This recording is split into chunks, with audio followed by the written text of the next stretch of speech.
Data twese uri mu ijuru, ndagushimiye ndaguhimbaje mu gitondo cy'uyu munsi.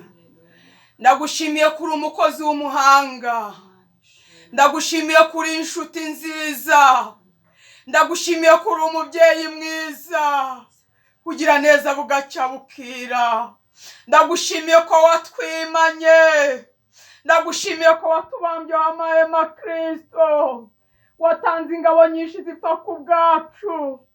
Kubwa Satani ntabwo ari uko byakagombye kuba bimeze, kubw'isi ntabwo ari uko, ariko Yesu ndagushimiye ko tubyutse bikemera.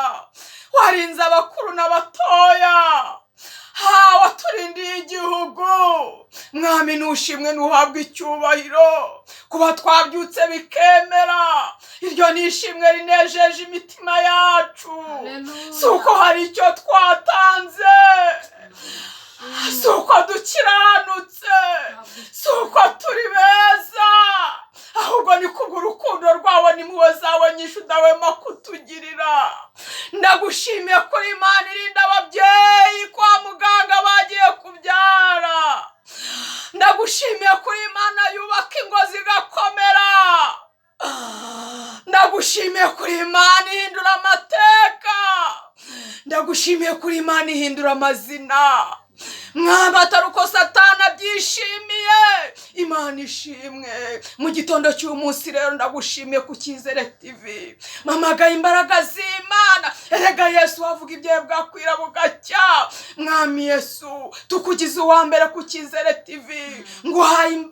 Mpamagaye umwuka wera w'Imana, mpamagaye imbaraga z'Imana, ubwiza bw'Imana nibukayangane mu izina rya Yesu Kristo. Muri aya materaniro turaguhamagaye mukunzi mwiza, nguzubane natwe.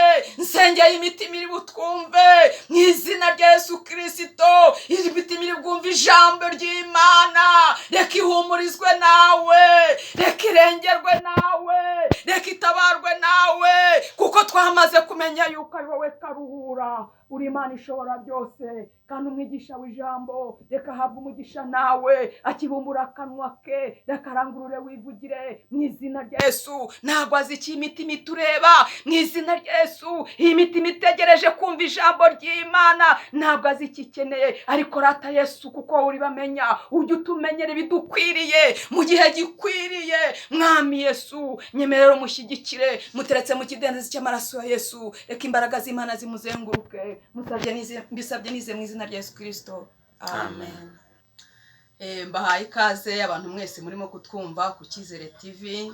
Mbahaye ikaze nawe Mutuyimana Rachel. Murakoze cyane. Waramutse neza? Naramutse amahoro. Ubonye Imana yugurura? Imana yuguruye. Wese waramutse ute, umeze ute? Meze neza ndashima Imana. Imana ishimwe cyane. Ariko mfite nishimwe. Amen. Haleluya. Uyu munsi narushijeho gukura. Haleluya. Uyu munsi nakoze anniversaire. Uyu munsi nibwo nakoze ubukwe. Yego. Haleluya. Amen. Uyu munsi nibwo Imana yampinduriye amateka, impa umunezero, imvana mu cyiciro kimwe inshyira mu kindi cyiciro. Murumva kandi ishimwe. Ibyo nishimwe rinejeje umutima wanjye. Ni Imana rero, nshimye Imana iba yabikoze, ititaye ku miryango, ititaye ku butunzi dufite, ititaye ku mashuri. Mbese iyi Imana yacu irakomeye. Haleluya. Rero nguhaye ikaze mukumva ijambo ry'Imana. Amazina yanjye ni Muhongerwa Grace, ndi umubyeyi ushima Imana, ndi umukristo. Haleluya. Rero mbahaye ikaze abantu mwese murimo kutwumva ku Cyizere TV, kandi abantu mwese mwagize anniversaire uyu munsi, mwubatse urugo muvuye mu cyiciro kimwe mukajya mu kindi cyiciro. Imana ibakomereza amaboko kandi ibubakira urugo, ibubakiri ingo z'umugisha mu izina rya Yesu Kristo. Amen. Mutuyimana Rachel. Amen. Uyu munsi ni wowe ugiye kutugezaho ijambo ry'Imana rigufasha. Amen. Haleluya. Amen. Nguhaye ikaze rero, umwuka wera w'Imana kuyobore. Twasenze. Urakoze cyane. Muhongerwa Grace arakoze cyane kuma ikaze ku Cyizere TV. Uyu ni wa mwanya tugiye kumva ijambo ry'Imana. Haleluya. Amen. Ijambo ry'Imana uziko rijya ribohora, ariko cyane rijya ribohora imitima y'abantu iboshye, rijya ryomora inguma, rijya rimara umubabaro. Haleluya. Rijya rirema, rijya rizura n'ibyapfuye. Yego. Rijya ribeshaho. Haleluya. Ariko uzi ijambo ry'Imana uzi ko turiho kubw'ijambo cyane, uzi ko twubaka ingo kubw'ijambo, uzi ko tubyara kubw'ijambo. Imana ishimwe. Haleluya. Twubaka bavuga bati ararwubatse ariko ntazarubamo cyane, bakagutega iminsi, bakagucukurira urwobo. Haleluya. Ariko Imana wamara umwaka umwe bati arawumaze ariko ntazabyara. Haleluya.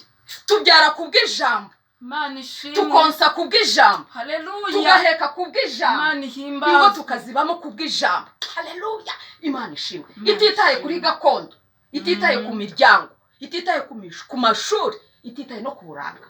Haleluya. ahubwo ijambo. Imana ishimwe. Iyo yavuze Haleluya, iravuga, ntijya yivuguruza kandi. Yeah. Ariko uzi n'ibindi, uzi ko iyi Mana itajya yumva amabwire. ntabwo ijya yumva amabwire.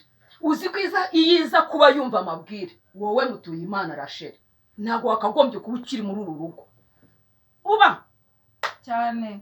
warubizi. Ariko Imana ni kubera ijambo, kubera rya jambo yakuvuzeho ukiri mu nda y'umubyeyi wawe, Imana ishimwe, itarakurema, ukiri urusoro. Haleluya. Imana ishimwe ko turiho kubw'ijambo, ukaba muri uyu mujyi kubw'ijambo, ukarya ukabyama ukabyuka kubw'ijambo.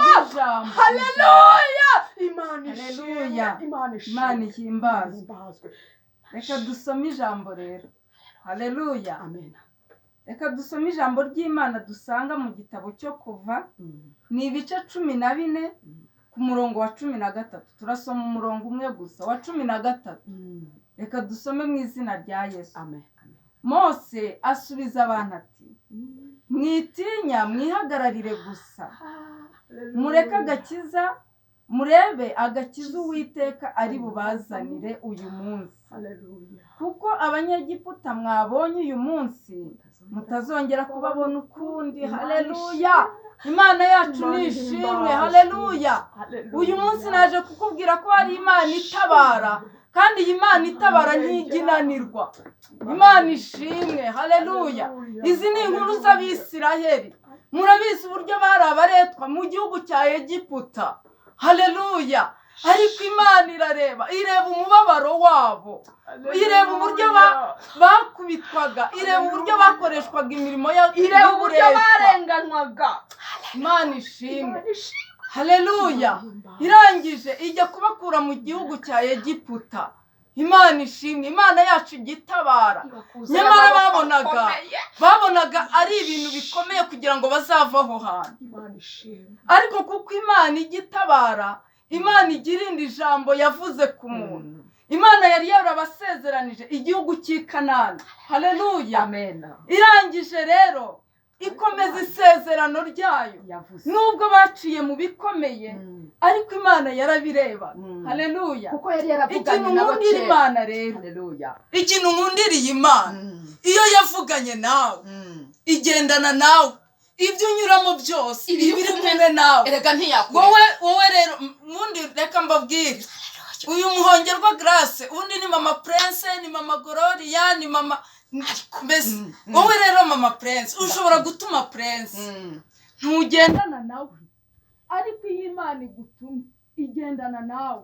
Imana yacu nishimye. Haleluya. Aba banyegiputa rero ni inkuru ndende. Muzasoma iki gitabo. Iki gitabo hereye igice cya 14 cyose. Aba banyegiputa Imana ibakura muri hariya, Abisiraheli bakura muri Egiputa. Bageze hano ku nyanja itukura, babonaga ibyabo birangiriyeho. Haleluya. Babonaga nta butabazi buhari. Babonaga bamwe batangiye no kubwira Mose bati, Mose we, ubundi ko wadukuye mu gihugu cya Egiputa nta mva zari zihari. Iyo tureka tukigwira hariya muri Egiputa ubundi bakadushyingurana. Haleluya. Ariko kuko ijambo Imana ishimwe. Ariko Mose ikintu mukundira, kuko yari yarahamagawe n'Imana, kuko yagendanaga n'Imana, aragenda yibeta ahantu ku ruhande, arayibwira ati, Uwiteka w'ubwoko wampaye. Hari harimo abantu bize bamurushaga amashuri, bamurushaga n'ubutunzi. Aba bakora Dotani na Biramu bamurushaga amashuri, bamurushaga ubutunzi. Barangije baramubwira ati, ubundi tuyoborwa n'injiji gute? Atahari mureke mureke twisubirire inyuma. Ariko Mose abibonye aragenda atakira Uwiteka. Uwiteka aramubwira ati rambura inkoni hejuru y'inyanja. Haleluya. kubera ibanga yari afitanye n'Imana. Yari afitanye isezerano n'Imana. kubera ubumwe yari afitanye n'Imana. Imana ishimwe. kubera rya jambo yari yaramuvuzeho kera. Arangije rero amaze kurambura hejuru amazi yahise akama. Nyamara Abisirayeli bararebaga bakareba imbere n'inyanja, bareba inyuma bakabona ni ababisha, bareba impande zabo bakabona ni imisozi.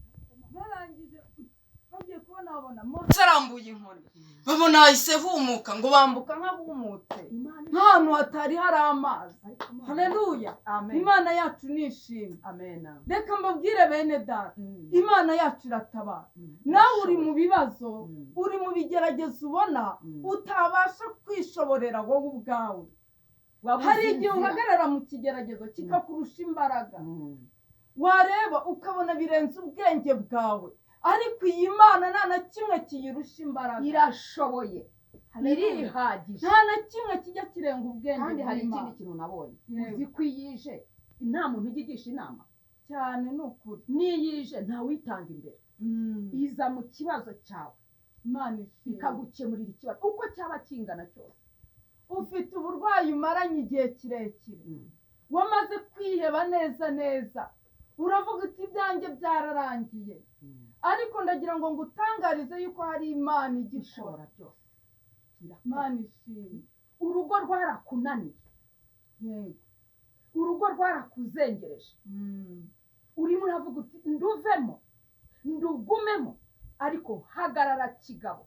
Imana yavuganye nawe. Haleluya. Imana yakubakiye ikemera kumara ukwezi kumwe wubatse. Imana ikemera yuko ukora ubukwe ugakora n'amasezerano. Humura, Imana irahari, Imana irashoboye, kuko hari icyo yavuganye nawe kera. Haleluya. Tuje kubatangariza mu gitondo cy'uyu munsi ko dufite Imana ishobora byose, ko dufite Imana ifite ubutware n'ubushobozi. Dufite Imana tubwira ikumva, Imana yishura amadeni, Imana yubaka ingo zigakomera, Imana ikora imirimo n'ibitanga, Imana ikiza indwara izo arizo zose. Hari ababuze urubyaro bamaze imyaka myinshi cyane, akiye bakavuga ati byararangiye, njyewe ni uku nguku nzipfira nta mwana. Ariko turagira ngo tugutangarize yuko hari Imana ishobora byose. Haleluya. Na Hana nawe yari yarihebye, ariko ngo uwari ingumba ngo yabyaye karindwi. Imana yacu nishimye. Haleluya. Wikwiheba, hari Imana itabara. Tumbira Yesu, Imana ishimwe. tumbira Yesu. Haleluya. Ubundi icyo dusabwa cya mbere ni ukwizera. Ni ukwizera. Amen. Imana yacu nishimwe. Haleluya. Imana ishimwe. Imana ishobora byose. Haleluya. Imana igira neza bugacya bukira. Imana ifite ubutware Imana n'ubushobozi. iturengera twabuze uko tugenza. Imana yumva gusenga. Twamaze kumenya yuko Imana yimura imisozi ikayubika tutabizi. nta n'aheza utamugeza. Izina Imana ryawe yimura nirishyirwe ibyanze hejuru. Iki gitondo Turagushimiye muri aya Uwiteka, masaha. twaje imbere yawe, Tugushimiye kuri umukozi twaje kukwereka w'umuhanga. abafite ibibazo Tugushimiye kuri Imana igikora ikintu. nta wundi ujya utabara atari wowe, nta wundi usubiza Uwiteka we. Ni wowe dutabaje muri iki gitondo, ni wowe duhamagaye Ijuru riterane kubw'abantu bawe kugira ngo baguhanze utugirire neza. amaso. Twamaze kumenya yuko uri Imana itabara.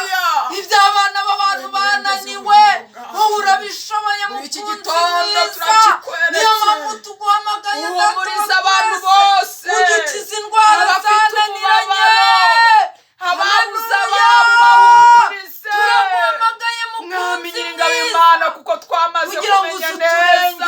Haleluya. Ni wowe womora inguma, Ni wowe ni wowe Imana umara itabara, umubabaro, ni wowe ni wowe utanga uhoza amarira amarira, umunezero. ni wowe Haleluya. womora inguma Rengera z'abababaye. ubwoko bwawe, Nuze rero urengera Uwiteka Abanyarwanda we. n'Abanyarwandakazi, abakuru n'abatoya. Mana we ukora imirimo Mwami Yesu, n'ibitangaza, wigaragaze wigaragaze Tanga kuko umugisha uri rero nyakubahwa umubyeyi. Imana, Mu ku izina bantu rya bose Yesu batwumvise, Kristo, Mana ku bantu icyubahiro bose barimo n'ikibi kutureba, cyawe.